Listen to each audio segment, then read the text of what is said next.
નમસ્કાર, આપ જોઈ રહ્યા છો સ્પાર્ક ટુડે ન્યૂઝ. વડોદરા શહેરના માંજલપુર સ્થિત અખિલ વિશ્વ ગાયત્રી પરિવાર અને મા ગાયત્રી પ્રજ્ઞા ભવન દ્વારા શ્રીમદ પ્રજ્ઞાપુરાણ કથામૃત સત્સંગનું આયોજન કરવામાં આવ્યું હતું. પ્રજ્ઞાપુત્રી જ્યોત્સનાબેન પંચાલના મુખેથી ત્રિદિવસીય સત્સંગ યોજાનાર છે, જેમાં ગીત સંગીત અને માર્મિક દ્રષ્ટાંતો દ્વારા જ્ઞાન ગંગાનું રસપાન કરાવવામાં આવશે. પરમ પૂજ્ય ગુરુદેવ પંડિત શ્રી રામ શર્મા આચાર્ય દ્વારા રચિત 19મા પુરાણ સમાન પ્રજ્ઞાપુરાણ કથાનું મહાત્મ્ય સમજાવવામાં આવશે. આ કથા ઋષિઓના સંવાદ સ્વરૂપે સતયુગના અશ્વમેઘ યજ્ઞ જેટલી પુણ્ય ફળદાયક અને માનવ જીવનને આદર્શવાદી બનાવતી દિવ્ય સંજીવની સમાન માનવામાં આવે છે.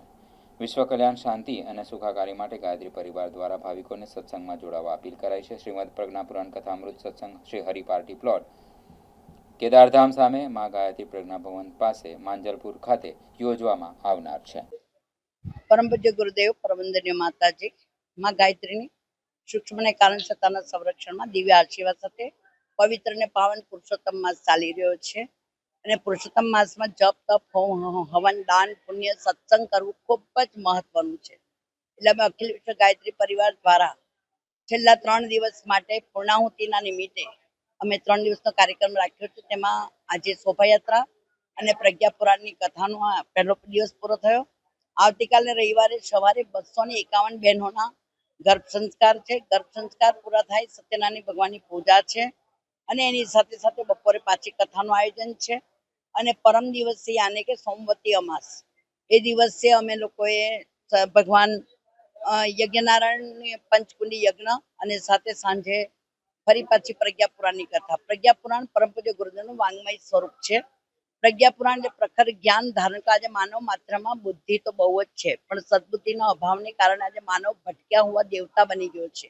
એને જો સહી માર્ગદર્શન મળી જાય, સહી રસ્તો મળી જાય તો માનવમાંથી મહામાનવ બની શકે છે, શ્રેષ્ઠ બની શકે છે અને પોતાના જીવનનું કલ્યાણ કરી શકે છે.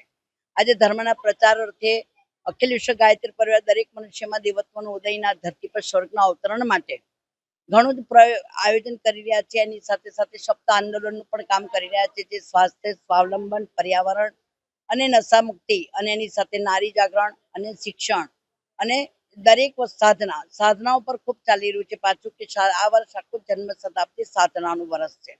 સાધના વગર સિદ્ધિ નહીં. જો મનુષ્ય સાધના નહીં કરે તો એ જીવનને પોતાની અંદર પ્રગાઢતા નહીં આવે, સાહસ નહીં આવે. જો સાધના કરશે તો સાધનાથી સિદ્ધિ દ્વારા એની અંદર જ્ઞાન આવશે. જ્ઞાનથી પછી વૈરાગ્ય પણ આવી શકે છે અને ભક્તિભાવ સાથે માણસ એ સોંપતો થઈ જાય છે. સદભાવ, સદજ્ઞાન અને સત્કર્મ દ્રષ્ટાથી દેવી ઋતુંભરા પ્રજ્ઞા ગાયત્રી, જે ગઈ એટલે પ્રાણ ત્રય એટલે રક્ષા, સમગ્ર જીવનું રક્ષણ કરનારી ગાયત્રી ઋતુંભરા, જેને કહેવાય છે 24 અક્ષરનો બનેલો મંત્ર, યુનિવર્સલ મંત્ર છે, જે 24 શક્તિધારાઓને જાગૃત કરે છે. એ અમે આ કામ કરી રહ્યા છીએ. આ 3 દિવસ માટે માત્ર અમારી પાસે સમય છે, તો 3 દિવસનો અમે સદુપયોગ પુરુષોત્તમ માસમાં કરી રહ્યા છીએ. સૌને જય ગુરુદેવ, જય શ્રી કૃષ્ણ.